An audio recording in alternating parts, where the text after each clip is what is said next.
জনতা না রাজপথ, গোলামি না রাজপথ, দিল্লি না ঢাকা, মুজিববাদ মুর্দাবাদ, ইনকিলাব জিন্দাবাদ, মুজিববাদ মুর্দাবাদ, ইনকিলাব জিন্দাবাদ, মুজিববাদ মুর্দাবাদ। আমরা আশা করি 71 সালে জনগণের যে আকাঙ্ক্ষা ছিল, সে আকাঙ্ক্ষা থেকে 72 সালে বাকশালের মধ্য দিয়ে বাংলাদেশের জনগণের সাথে যে বেঈমানি করা হয়েছিল, এই মুজিববাদের কবর রচনা আপনাদের মধ্য দিয়ে বাংলার মাটিতে হবে। 90-এ যে গণ অভ্যুত্থান হয়েছিল, সেই গণ অভ্যুত্থানে যে দুটি দল চুরি করেছিল, এই গণ অভ্যুত্থানকে,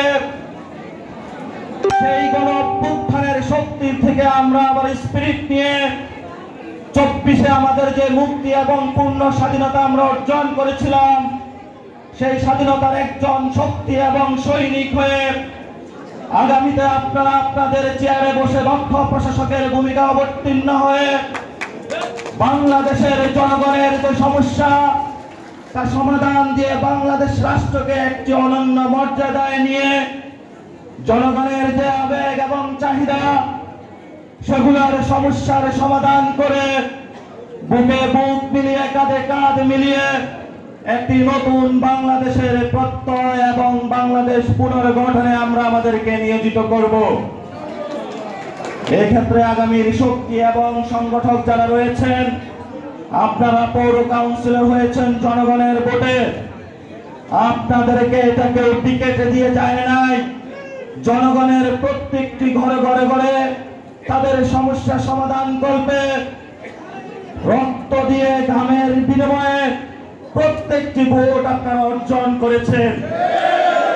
আমাদের গত 15 বছরে ভোট নিয়ে ছিনিমিনি খেলা হয়েছে।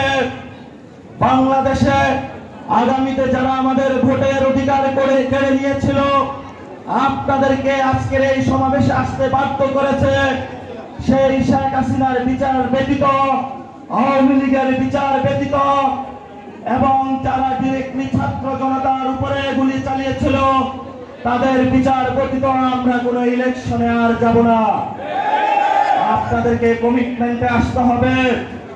আপনার সন্তানের যে ভবিষ্যৎ নষ্ট করেছে, আপনার সন্তানের যে স্বাস্থ্য ব্যবস্থা নষ্ট করেছে, আপনার সন্তানের লেখাপড়া শিক্ষা ব্যবস্থা যে নষ্ট করেছে, আপনার ট্যাক্সের টাকা যে বিদেশে পাচার করেছিল, তাদেরকে যদি শাস্তির আওতায় না এনে আমরা আবার একটি ইলেকশনে যাই, তাহলে গত 15 বছরে যে মানুষগুলো জেলে অকাতরে জীবন দিয়েছিল, গুম হয়েছিল, খুন হয়েছিল, নিজের অঙ্গুত্ব বরণ করেছিল, চোখ হারিয়েছিল, সর্বস্ব বিকিয়ে দিয়েছিল, আপনাদের অনেক সহযোদ্ধা যারা আজকে রাতে রাতে ঘুরে ফিরে দুটো টাকা নেই পকেটে সংগ্রাম করে যাচ্ছে, এই মানুষগুলোর সাথে আগামীতে যে কোনো রাজনৈতিক দল এবং পক্ষ শক্তি যদি তাদের হিস্সা এবং ন্যায্য অধিকার ব্যতীত ইলেকশনে যায়, আমরা মনে করব তারা জাতীয় শত্রু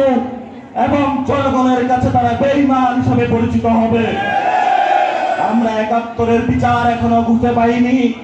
আমরা 71-এর বিচার এখনো বুঝে পাইনি। পাকিস্তানি হায়না শক্তি যারা আমাদেরকে অকথ্য নির্যাতন চালিয়েছিল, আমরা জামায়াতের ভূমিকা এখনো স্পষ্টতা জাতির সামনে উপস্থাপন পাইনি। আমরা 90-এর স্বৈরাচার আন্দোলনের পরে যে দুটি রাজনৈতিক দল বাংলাদেশে নতুন একটা ব্যবস্থা দেওয়ার চেষ্টা করেছিল, সেখানেও আমরা তাদের কমিটমেন্টের জায়গা থেকে নতুন একটি ব্যবস্থা পাইনি, যার ফলশ্রুতিতে আমরা 15 বছর ফ্যাসিস্ট সরকারের প্রধানত বলে পড়েছিলাম। তা আগামীতে আমরা স্পষ্ট বলতে চাই, আপনারা আপনাদের প্রশাসকের চেয়ারে থাকবেন। বাংলাদেশের বিচারবিহীন কোন আমরা ইলেকশনে যাব না। গত 15 বছরে যারা খুন হয়েছিল, গুম হয়েছিল, তাদের বিচার প্রক্রিয়া শেষ করার পরে আমরা ইলেকশনে যাব। ঐক্যবদ্ধ হয়ে প্রতিশ্রুতিবদ্ধ করি, আগে আগে বিচার তারপরে ইলেকশন, আপনারা কি ঐক্যবদ্ধ? ইনশাআল্লাহ জনতার জয় হবে, আমাদের লড়াই চলবে। ইনকিলাব জিন্দাবাদ, মুজিববাদ মুর্দাবাদ। জাতীয় নাগরিক কমিটির পক্ষ থেকে সকলকে ধন্যবাদ। আপনাদের সাথে ইনশাআল্লাহ আমরা আছি।